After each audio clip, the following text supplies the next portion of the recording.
स्वरोजगार।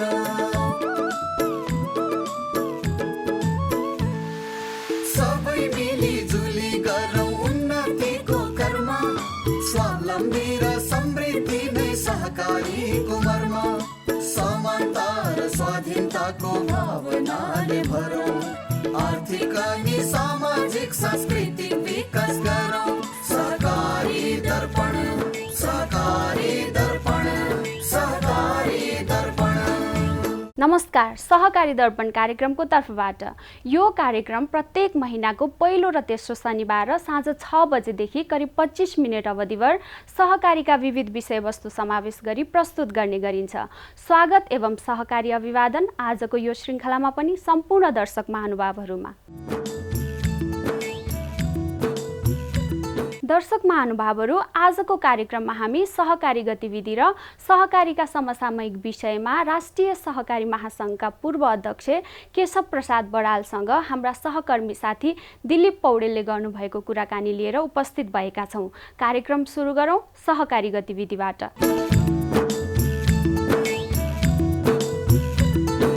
भूमि व्यवस्था, सहकारी तथा गरिबी निवारण मन्त्री तथा राष्ट्रिय सहकारी विकास बोर्डका अध्यक्ष पद्म कुमारी अर्यालले गरिबी निवारणका लागि सहकारीले महत्त्वपूर्ण भूमिका खेल्नुपर्ने बताउनु भएको छ। राष्ट्रिय सहकारी विकास बोर्डले तयार पारेको सहकारीको 25 वर्षे दीर्घकालीन रणनीतिक योजनाको अन्तिम मस्यौदामाथि छलफल गर्न 2077 साल भदौ 23 गते आयोजना गरिएको जुम मिटिङ कार्यक्रममा बोल्दै मन्त्री अर्यालले त्यस्तो धारणा राख्नुभएको हो। कार्यक्रममा राष्ट्रिय सहकारी विकास बोर्डका सह-अध्यक्ष दक्ष पौडेलले सहकारी रणनीतिमा सरोकारवालाका सुझावहरूलाई समाविष्ट गरेको बताउनुभयो। सहकारीलाई प्रवृत्ति मैत्री बनाउन बोर्डका सह-अध्यक्ष पौडेलले जोड दिनुभयो। भूमि व्यवस्था, सहकारी तथा गरिबी निवारण मन्त्रालयका सचिव टेकनारायण पाण्डेले सहकारीको आवधिक योजना बनाउनु पर्ने बताउनुभयो। कार्यक्रममा उद्योग वाणिज्य तथा आपूर्ति मन्त्रालयका सचिव चन्द्रकुमार घिमिरेले औद्योगिक क्षेत्रलाई माथि उठाउन सहकारीले योगदान गर्नुपर्ने धारणा राख्नुभयो। राष्ट्रिय सहकारी महासङ्घका अध्यक्ष मिनराज कणेलले हरेक क्षेत्रमा सहकारीको भूमिका बढाउनुपर्ने बताउनुभयो। अर्थ मन्त्रालयका सहसचिव यमलाल भुषालले सहकारी, सरकारी र निजी क्षेत्रलाई सँगसँगै लैजानुपर्ने बताउनुभयो। सहकारी विभागका रजिस्ट्रार डाक्टर टोकराज पाण्डेले सहकारीले 1 लाखभन्दा बढी रोजगारी सिर्जना गरेको दावी गर्नुभयो। जुम मिटिङ कार्यक्रममा राष्ट्रिय सहकारी विकास बोर्ड कार्यकारी समितिका सदस्य तथा सल्लाहकारज्यूहरूले आफ्नो धारणा राख्नुभएको थियो। कार्यक्रमको सञ्चालन राष्ट्रिय सहकारी विकास बोर्डका सदस्य सचिव चक्करबहादुर पराजुलीले गर्नुभएको थियो। दर्शक महानुभावहरू, सहकारी गतिविधिपछि अब प्रस्तुत गर्दैछौँ सहकारीका समसामयिक विषयमा राष्ट्रिय सहकारी महासङ्घका पूर्व अध्यक्ष केशव प्रसाद बडालसँग हाम्रा सहकर्मी साथी दिलीप पौडेलले गर्नुभएको कुराकानी।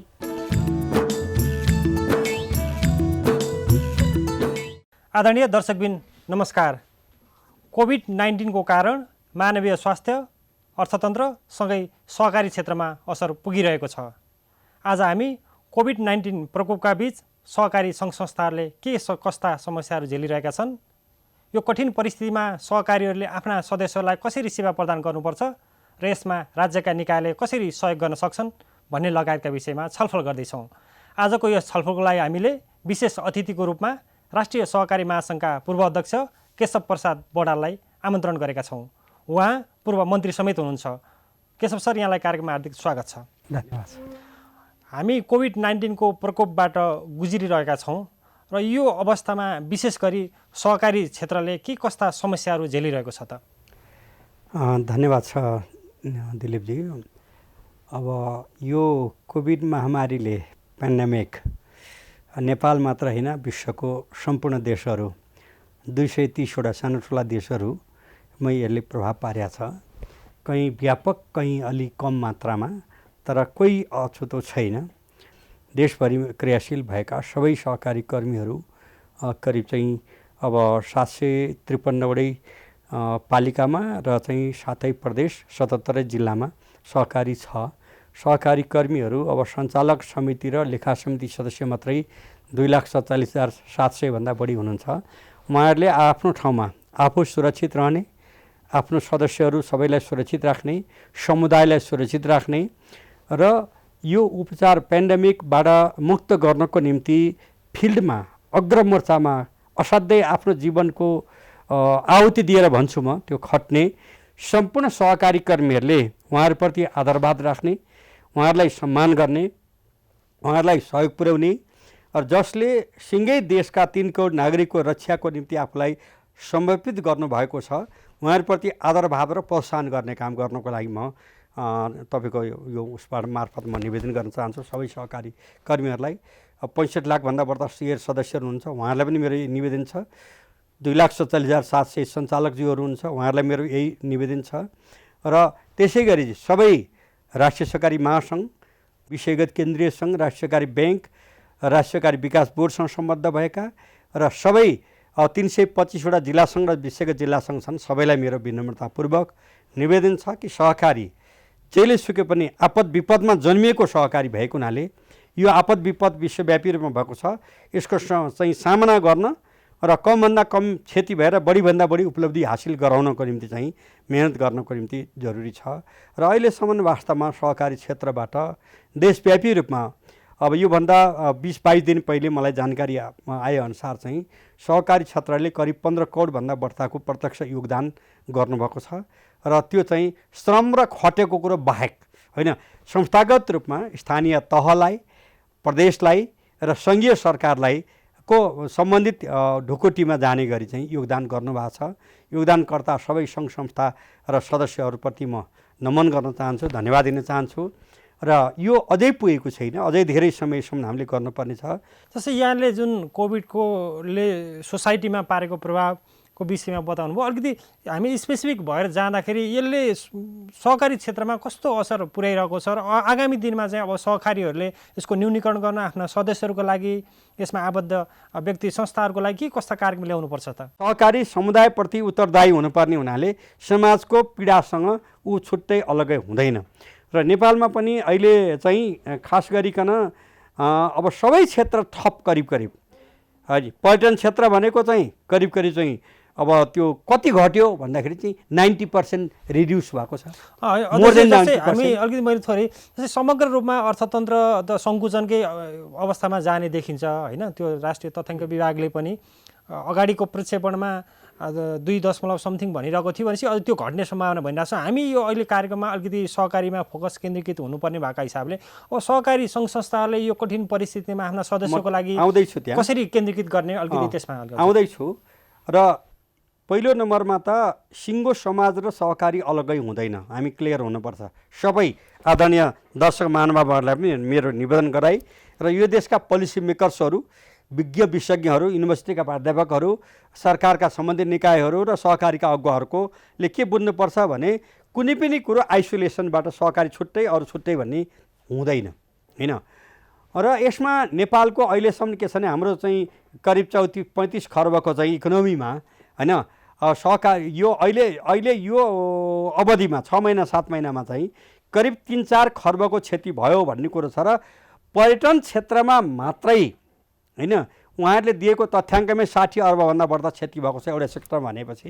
यो त सबैतिर परेको छ। एउटा सामान्य खालको जस्तो सहकारीले भनेको सहकारी केमा व्यवसाय गर्छ त भन्दाखेरि सहकारीले 4 क्षेत्र मात्रै जाँदैन।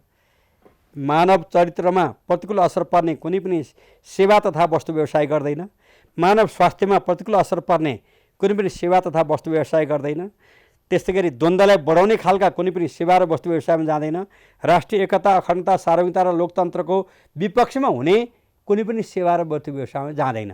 अरू यावत क्षेत्रमा सहकारी जान्छ होइन। आर्थिक, सामाजिक, सांस्कृतिक, वातावरणीय सबै क्षेत्रमा सहकारी अगाडि बढेको छ। र उद्योग धन्दा, कल कारखानामा 300भन्दा बढी त रेकर्डेड उद्योगहरू छन् सहकारीका, त्यसलाई असर नपर्ने कुरै भएन। जस्तो चाहिँ चिया सहकारी केन्द्र सङ्घ छ, चिया सहकारीको जस्तै मात्रै त्यहाँ गोविन्द दाहालजीले भन्दै हुनुहुन्थ्यो साह्रै ठुलो क्षति भयो। र अन्तर्राष्ट्रिय मार्केटमा जाने कुरोमा त चौपटै भयो। खास गरिकन त्यो जुन कोपिला हुँदैखेरिको टिपेको जुन हुन्छ प्रति किलो 50,000भन्दा बढी मूल्य पर्ने हुन्छ, त्यो चाहिँ करिब 99% विदेश निर्यात हुने हो, त्यो रोकियो भन्ने कुरा आएको छ। सबै यातायात छैन, केही छैन, रोकियो भन्दाखेरि यो असर परेको छ।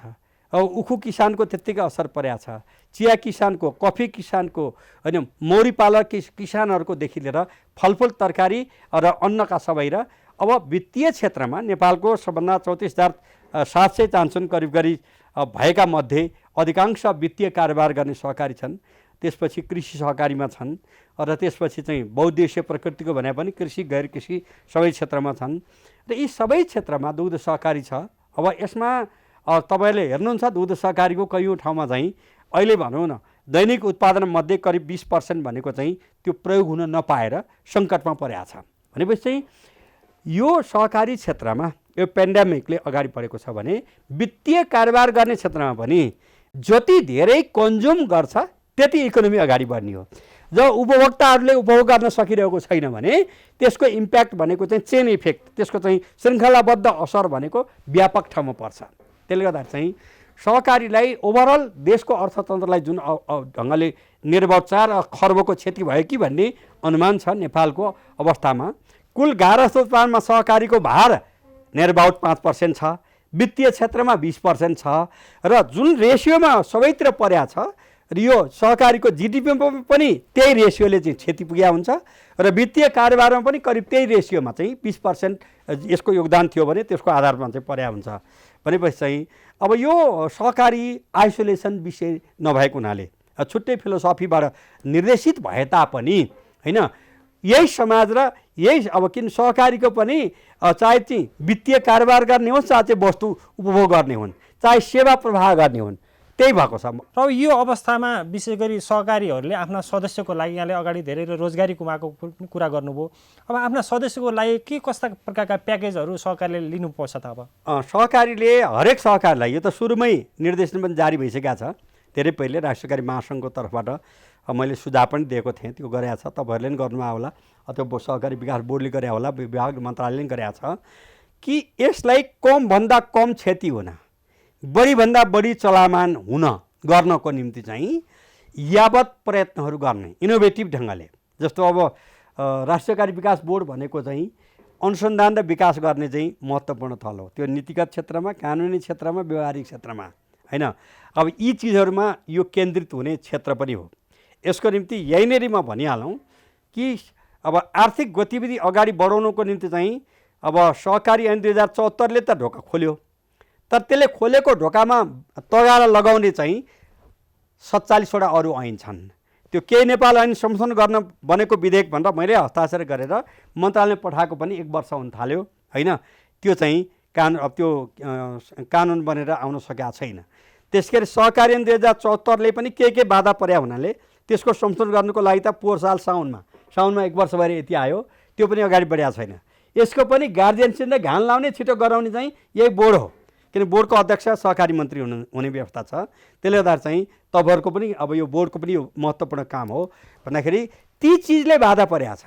जस्तो भनौँ न सहकारीले अब शिक्षामा जान खोज्छ होइन, शिक्षा ऐनले रोक्छ, कम्पनीमा जान खोज्छ होइन, अब उद्योगमा जान खोज्छ कम्पनी ऐनले रोक्छ, विद्युतमा जान खोज्छ विद्युत ऐनले रोक्छ होइन, बिमामा जान खोज्छ बिमा ऐनले रोक्छ भन्दाखेरि यस्ता 47-48वटा ऐनले तगारा हालेको छ।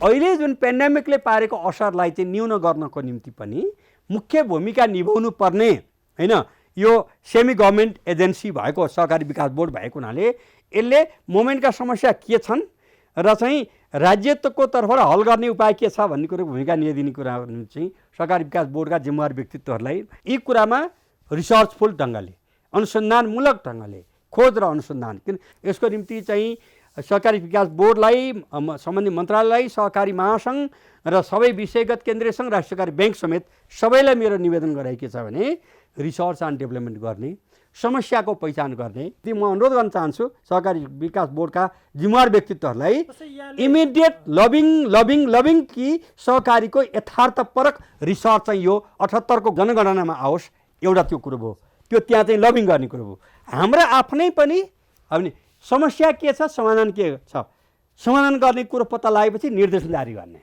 यो काम गर्नुपर्छ। त्यसको निम्ति म चाहिँ सम्बद्ध सबैलाई अनुरोध गर्छु र तपाईँहरूको साथमा होस्टे हैसियत गर्ने एउटा मान्छे केशव राज पनि छ भन्ने ठाने हुन्छ। जस्तै यहाँले जुन ऐनमा केही समस्या केही बाधाहरूको कुरा पनि गर्नुभयो, तर कतिपय कुराहरू ऐनमा भएका राम्रा कुराहरू गर्नै पर्ने कुराहरू जस्तै स्थिरीकरण कोष कुरा, सूचना केन्द्रको कुरा, के यो कार्यान्वयनको पाटोमा अलिकति जुन द्रुत गतिमा जानुपर्ने त्यसमा सहकारी अभियानको पनि भूमिका हुन्थ्यो होला, त्यो अलिक कहाँ कता कता के नमिले जस्तो के भइरहेछ, यसलाई कसरी इम्प्लिमेन्टको फेजमा पनि जान सकिन्छ हामी? अहिले त्यो तुरुन्तै त्यसको निम्ति चाहिँ त मन्त्रालयमा हामीले अनुरोध गरिसकेका छौँ। सहकारी विकास बोर्डका आदरणीय अध्यक्ष नै सहकारी मन्त्री हुनुहुन्छ र मन्त्री सचिव र सहकारी विकास बोर्डका के अरे सहकारी विभागका रजिस्ट्रारज्यूलाई संयुक्त रूपमा मेरो निवेदन गराएको छ भने यी कुरा जतिसुकै चाँडै टुङ्ग्याइदिनुहोस्। केही अस्पष्ट भएको छ भने तपाईँहरूलाई केही अब व्यावहारिक सुझाव केही दिनुपर्छ भने एट एनी टाइम मलाई पनि बोलाउनुहोस् र सम्बद्ध महासङ्घलाई बोलाउनुहोस्, केन्द्रीय सङ्घलाई बोलाउनुहोस्, ब्याङ्कलाई बोलाउनुहोस् वा अरू केही गर्नुहोस्, तर यी कुरा ढिलो हुनुहुन्न। किनभने चाहिँ म चाहिँ सहकारी 48 को सहकारी ऐनको पनि निर्माता, 49 को सहकारी विकास बोर्ड ऐनको पनि निर्माता र 27 वर्षपछिको सहकारी ऐन 2074 को पनि निर्माता त्यही समितिमा बसेर होइन 27 वर्षपछि पनि र वर्तमान संविधानको पनि पानै पछि हस्ताक्षर गर्ने लेख्ने व्यक्तित्व भएको हुनाले होइन यसबारेमा संविधानको स्पिड अनुसार 3 खम्बे अर्थनीतिको स्पिड अनुसार अगाडि बढाउनको निम्ति चाहिँ यो क्षेत्रलाई प्रमोट गर्न, उत्साहित गर्न चाहिँ विशेष ध्यान जति जानुपर्ने हो त्यति जान सकेका छैन। म दोष लगाउन चाहन्न, तर ढिलो भएको छ। जस्तो भनौँ न, के नेपाल ऐन संशोधन गर्ने विधेयक भनेको पोहोर सालको साउनमा मैले मेरै हस्ताक्षर गरेर मन्त्रालयमा पठाएको, त्यसबारेमा यो पुगेन यो थप यो भने हुन्थ्यो नि बरु, तर त्यो रोकिएर बसेको छ, छिटै हुनु पर्यो। अनि सहकारी ऐन 2074 जसको निर्माता संविधान सभाको अर्थ समितिकै सदस्यको नाताले हामीले बनायौँ, तर पनि त्यसमा केही त्रुटिपूर्ण भए त्यसलाई करेक्सन गर्नको निम्ति भनेर हामीले पठाएको पनि करिब यो पनि झन् 1 वर्ष भइसक्यो। भन्दाखेरि चाहिँ यी चिजहरू गर्नु पर्यो भने अब यो अघि तपाईँले उठाएका विषय पनि ढिलो गर्नु भएन। जस्तै यहाँले जुन ऐन कार्यान्वयनको कुरा गर्नुभयो यो सकारात्मक पनि छ, तर जुन अर्थतन्त्रमा अथवा संविधानमा यहाँहरूको पहलले नै 3 खम्बे अर्थनीतिमा सहकारीलाई एउटा खम्बाको रूपमा राख्यो, तर त्यो सहकारी क्षेत्रले जति योगदान पुर्याउनु पर्ने जिडिपीमा हाम्रो अगाडि नै भन्नुभयो करिब 35 खरब हाराहारीको हाम्रो जिडिपीमा करिब 5% को हाराहारीमा, त्यो पनि मलाई लाग्छ तथ्याङ्क विभागको डेटाले त्यो पनि बताउँदैन। भइसकेपछि जुन सहकारीले जुन कन्ट्रिब्युसन गर्नुपर्ने त्यो त देखिएन नि, कहाँनिर के पुगिरहेको छैन? म भन्दैछु तगारा 47 वटा लगाइदिने, हात खुट्टा बाँधेर दहमा फालिदिने, तैँले पौडी खेल्न जानिनस् भनेर भन्न मिल्छ कि मिल्दैन? तपाईँलाई मेरो प्रश्न होइन। त्यसै गरी चाहिँ तगारा लगाइदिने अनि तँ किन कुदिनस् भन्ने मिल्छ कि मिल्दैन भनेपछि, तर यति तगारा हुँदाहुँदै पनि हाम्रो छिमेकी राष्ट्र भारत, मैले भने डेभलपमेन्टको बारेमा जहिले पनि कम्पेरेटिभ स्टडी गर्नुपर्छ भन्छु क्या, जुनसुकै विषयमा भने 1880 किलोमिटर सिमाना जोडिएको भारत, 1 अरब 30 करोड पपुलेसन भएको भारत, त्यहाँ सहकारी ऐन 1904 मा बन्यो। हाम्रो सहकारी ऐन 1992 मा बन्यो, 91 मा 2048 सालमा हो, 88 वर्षपछि बन्यो। तर कम्पेरेटिभ हिसाबले जिडिपीमा योगदान भन्नुहोस्, सदस्य भन्नुहोस् र एसिया प्रशान्त क्षेत्र भनेको विश्वको 7 अर्ब 80 करोड पपुलेसन मध्ये एसिया प्रशान्त क्षेत्र भन्नाले न्युजिल्यान्ड अस्ट्रेलिया पनि पर्छ, त्यसमा चाहिँ 2/3 भन्दा बढी छन्। त्यो ठाउँमा वित्तीय कारोबारमा यो एसिया प्रशान्त क्षेत्र ब्रान्ड प्राप्त गर्ने जम्मा 26 वटामा 24 वटा नेपालको छ। साँच्चैको सहकारी क्षेत्रमा लगानी जुन भएको छ त्यो रेसियोमा त नेपाल विश्वको यति थोरै लगानीमा यति प्रगति गरेको विश्वमा कुनै देश पनि छैन। जस्तै यहाँ महासङ्घको नेतृत्व गर्नुभयो, आफै संविधानमा जुन 3 खम्बे अर्थनीतिमा 1 खम्बा सहकारीलाई राख्नको लागि पहल पनि गर्नुभयो। अब बुँदागत हिसाबले भन्दा मलाई लाग्छ अहिले 77-78 को बजेटमा पनि नीतिगत हिसाबले त प्राथमिकता दिइरहेको छ, केही सहकारीलाई अनुदानको लगानीको लागि बजेट पनि विनियोजित गरिरहेको अवस्था छ। अब बुँदागत हिसाबले भन्दा राज्यले 1, 2, 3 के कुरा गर्यो भने जुन इकोनोमीमा जिडिपीमा कन्ट्रिब्युसन बढ्छ र हाम्रो उत्पादन वृद्धि गर्न सघाउ पुग्छ त? बहुत धन्यवाद छ, राम्रो कुरा गर्नुभयो। पहिलो नम्बरमा त अघि मैले भने जस्तो चाहिँ सहकारीको गतिशीलताको निम्ति तगाराको रूपमा रहेका चाहिँ होइन 47 वटा चाहिँ के नेपाल ऐन संशोधन गर्ने विधेयक भनेर र बागमती प्रदेशको उच्च अदालतका चाहिँ होइन अध्यक्षज्यूकै संयुक्तमा हामीले कार्यदल बनाइकन अध्ययन गरेर पठाएका छौँ, त्यो पास गर्नु पर्यो के नेपाल ऐन संशोधन गर्न बनेको विधेयक। अर्को सहकारी ऐन 74 मा केही बुँदाहरू संशोधन गर्नु पर्यो एक। अर्को कुरा, अहिलेको सहकारी प्रशिक्षण केन्द्र जहाँ छ अथवा त्यहाँ अथवा हाम्रै अगाडिपट्टिको आँगनमा जहाँ छ सहकारी विकास बोर्डको आँगनमा अन्तर्राष्ट्रिय स्तरको सहकारी प्रशिक्षण केन्द्र, जसमा चाहिँ आधिकारिक तालिम अब प्रमाणपत्र हुने गरी चाहिँ 12 महिने 12 काल चाहिँ अन्तर्राष्ट्रिय स्ट्यान्डर्डको चाहिँ तालिम प्रशिक्षण भन्नाले थ्योरिटिकल ज्ञान हुन्छ, तालिम भन्नाले चाहिँ प्र्याक्टिकल ज्ञान हुन्छ। यो चाहिँ अगाडि बढाउनु पर्यो र साथै प्रदेशमा होस्टेल सहितको सहकारी तालिम प्रशिक्षण केन्द्र हुनु पर्यो। पहिलो नम्बरमा यी कुरा इमिडिएट थाल्नु पर्यो। अर्को कुरा, ती अवरोधहरू हट्नु पर्यो। मानवीय आस्थामा यावत क्षेत्रमा सहकारीलाई अवरोध हुनु हुँदैन। यति गर्नुहोस्, ग्यालपी ढङ्गले यो देशको विकास अगाडि बढ्छ। स्थानीय तहतर्फ पनि कुरा गरौँ। अहिले नयाँ ऐन अनुसार तपाईँको दर्ता नियमनदेखि लिएर विभिन्न अधिकार चाहिँ स्थानीय प्रदेश तहलाई पनि दिइरहेको अवस्था छ। अब ती स्थानीय तह, ती प्रदेश सरकारहरूलाई यो सहकारीलाई एउटा समृद्धिको सारथी बनाउनको लागि यहाँ के आह्वान गर्न चाहनुहुन्छ? अब यो विषय बडो राम्रो उठाउनु भयो। सहकारी भनेको social cooperative is a social business, सामाजिक व्यवसाय हो। यसले सामाजिक न्याय र उत्थान वृद्धि अगाडि बढाउँछ हो। यसको निम्ति चाहिँ त्यही प्रकारको स्थानीय तहका सबै कार्यकारी अधिकृतहरू हैन, 460 नै गाउँपालिका, 273 नगरपालिका, 11 उपमहानगरपालिका, 6 महानगरपालिका, साथै प्रदेशमा सहकारी हेर्ने अफिसरहरू यसमा क्लियर हुनु पर्यो। जसले गर्दा स्थानीय तहले बुझ्नुपर्छ कि कोअपरेटिभ भनेको कोअपरेटिभ हो हैन। अब दुनियाँको स्पिड अफ लाइफ, पेस अफ लाइफ भनेको धेरै गतिवान भइसकेको छ। त्यो अनुसार जानुपर्छ। अनि मात्रै सहकारीको बारेमा र संविधानको प्रस्तावनाले अगाडि सारेको, संविधानको धारा 4 ले अगाडि सारेको, संविधानको धारा 50, धारा 51 ले अगाडि सारेको अनुसार अगाडि बढ्न सक्छ हो। त्यसको निम्ति चाहिँ फेरि पनि भन्छु म, सहकारी विकास बोर्ड जो चाहिँ गभर्मेन्ट र मोमेन्टको बिचको चाहिँ पुलको भूमिका निभाउने र मोमेन्टलाई परेका समस्याहरूको हल गर्नको निम्ति दैनिक लबिङ गर्ने हैन, दैनिक रूपमा सम्बन्धित ठाउँमा चाहिँ पुर्याउने काम गर्नुपर्छ। हामी कार्यक्रमको अन्त्यतर्फ आइपुगेका छौँ। आम सहकारी कर्मी र टेलिभिजन हेरेका दर्शक सँगसँगै राज्यका अन्य निकायका पदाधिकारीहरूलाई यहाँले के आग्रह गर्न चाहनुहुन्छ? सम्पूर्ण सहकारी कर्मी, सम्पूर्ण 3 करोड नागरिक, स्वदेश र विदेशमा रहनुभएका सबै नेपाली दाजुभाइ दिदीबहिनीहरू, सबैलाई मेरो अनुरोध के छ भने हाम्रो देश जमिन, जङ्गल, जल, जडीबुटी र जनताको श्रम क्षमताको हिसाबले पनि सक्षम भएर पनि हामी कमजोर किन छौँ? अघि नैदेखि मैले भनेका कुरामा चाहिँ हामी गल्ती गरे हुनाले कमजोर भएको छौँ र यसमा सबै गम्भीर हुन मेरो निवेदन गराइ यही छ। हस्, यहाँको महत्त्वपूर्ण समय र संवादको लागि धन्यवाद। हार्दिक धन्यवाद। दर्शक महानुभावहरू, तपाईँलाई हाम्रो कार्यक्रम कस्तो लाग्यो? कार्यक्रमको बारेमा तपाईँका प्रतिक्रिया पठाउनुहुनेछ भन्ने आशा राखेका छौँ।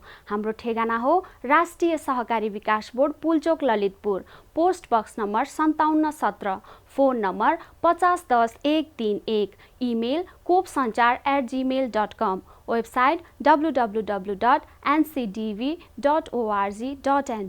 तपाईँले हाम्रो कार्यक्रम आफ्नो समयानुकूल युट्युबमा पनि हेर्न सक्नुहुनेछ।